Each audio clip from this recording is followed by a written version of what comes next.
Welcome back to the channel, guys. Welcome back to the another video. iOS 26.1 beta 3 is out, and it's almost 24 hours that this update is out, and I'm using this update from last 24 hours.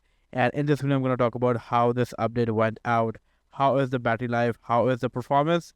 So without any further delay, let's get jump into this video. I will be talking about the battery life. I will be sharing the Geekbench stats. So let's start with the battery life. So I'll get into settings.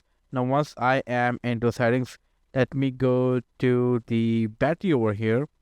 And important thing is just 24 hours that update is out, and sometimes iOS take couple of days to get stable, so keep that in mind. And I try to use my device as much as I could. I use around 87%, as you can see, and for the 87% I got almost 9 hours of screen on time. Now, during this time, I was active on Instagram, I was active on WhatsApp, TikTok, Photos, Premiere, and some other applications. As you can see, actually, I exported a 4K 30 FPS video that you watched earlier. I added that video on this app and exported 4K 30 FPS. And yeah, it's a really good screen on time. It seems it is improved. It seems it is better than the beta 2, which is a really good sign. It means that we are getting towards the actual release and we are getting a better battery life. So it's a good sign of an update. I'm very happy to see that iOS 26.1 beta 3 is way improved than the previous betas, and now it is feeling better. Now the battery life is better. As you can see, I was continuously using my device throughout the day, and I got a really good, screen on time. I use Instagram for more than 2 hours. That is insane. So yeah, it's a good screen on time and it is improved. That is a good sign. Now, in terms of performance, I didn't face any sort of issue, being very honest.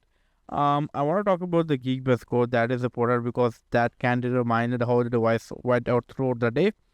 I will get into this Geekbench Score. So I ran the Geekbench Score over here.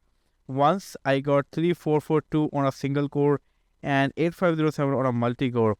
The single core is higher than the average one, as you can see. Multi-core is also higher than the average one, as you can see. Also, it is a bit higher than the beta 2, as you can see. Scores are better than the beta 2. Beta 2 was giving bad scores, as you can see. I ran the test for the beta 2 two times and score was not that good. So beta 3 scores are better, which means definitely iOS 26.1 beta 3 is a better update in terms of CPU performance, which is again a good sign.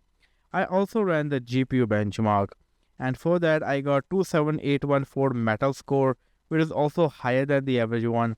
Now this score is not only higher than the average one, this is also higher than the previous beta 2 score. So again, this is a really good sign.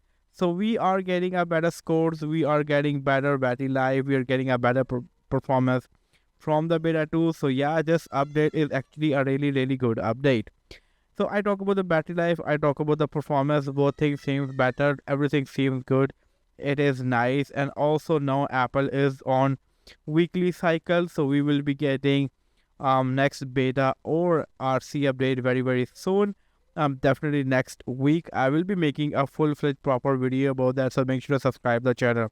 So yeah, that's all from this small simple video. Just wanted to share that how the battery performed for the 24 hours and how the performance went out, and everything is really good, everything is fine, things are working perfect. That's all from this video. I hope to catch you guys in my next video. Until then, take care, peace out.